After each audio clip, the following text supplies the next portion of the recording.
We want you to know that the full set of completed worksheets from all 11 design challenges, along with all the notes that you posted this morning, are being collected and will appear very soon on the Innovation at CFED website.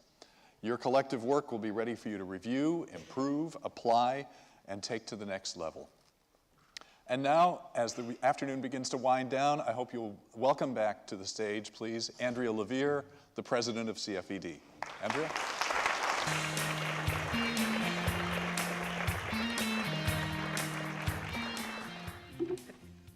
That's frightening.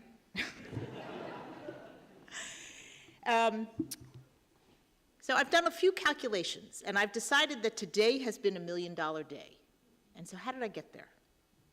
There's 250 people who have come and gone today, and we're all so talented, conservatively we book ourselves at $1,000 a day.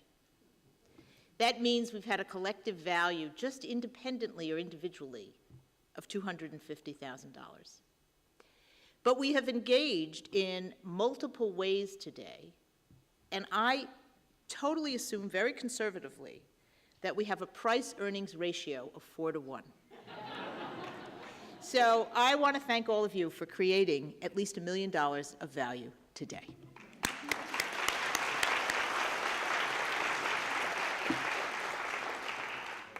And I think about everything we've learned about innovation today and what were the steps that we took in just one day to get to that price-earnings ratio.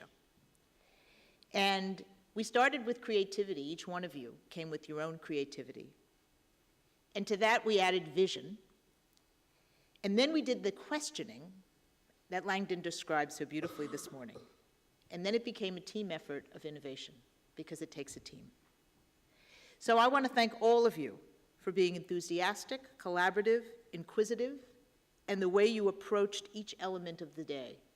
I had the advantage of not having to do most of the hard work today, so I could walk around at each level and each floor and see the extraordinary engagement and openness and supportiveness in each station and each place where people were participating today. Many people said to me, "You took a very big risk doing this." And in the sense that I said early in the morning that we've never done anything like this, I guess that's true. But we knew many of you, and in that sense we knew we weren't taking a big risk at all.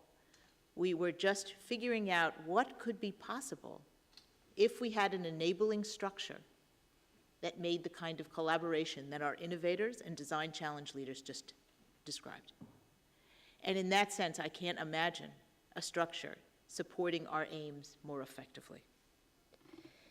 So with that, I want to recognize how we got here.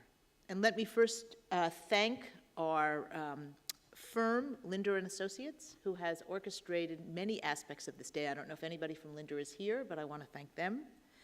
I want to thank Langdon Morris, who helped us every step of the way in rethinking and thinking this process and how to really affirm the expert that is in everyone.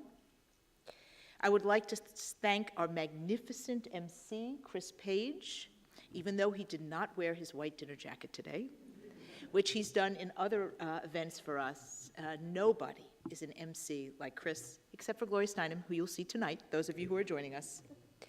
I would like to thank our 21 innovators, our 15 idea engineers, our facilitators and co-facilitators of the Brain Trust sessions and the design challenges. I would like to thank each of our plenary speakers. We have a very high standard for conferences at CFED. Many of you know this, but I don't think we have ever had home runs from every plenary speaker as we did today, so I want to thank all of them. And then I want to thank my colleagues. I want to thank all the CFED staff who's done anything to make this day work, all the volunteers, the people who wouldn't let me bring my soda into the room, the people who led you to the bathroom each step of the way, the CFED innovation team, and if I could ask those of them who are in the room to stand up. They have been working tirelessly on each aspect of the innovation of CFED.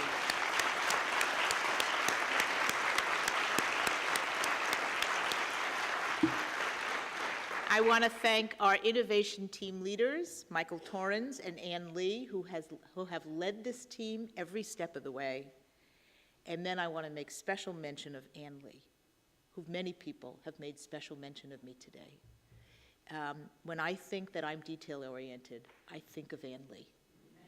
And I know I don't even come close. And everything that happened, several people looked at their dossier today and they said, oh my God, these are other nonprofit CEOs. This took a lot of work.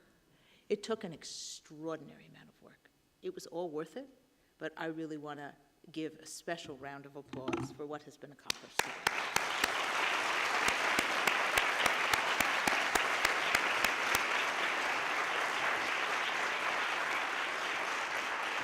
So my job, as many people know, is to try to summarize everything that happened in a couple of sentences. So I'm going to do my best. So the first thing I want to say, and this comes from Ian's speech, is that the phrase unrealistic vision is an oxymoron. That's a phrase that should not exist in our vocabulary anymore.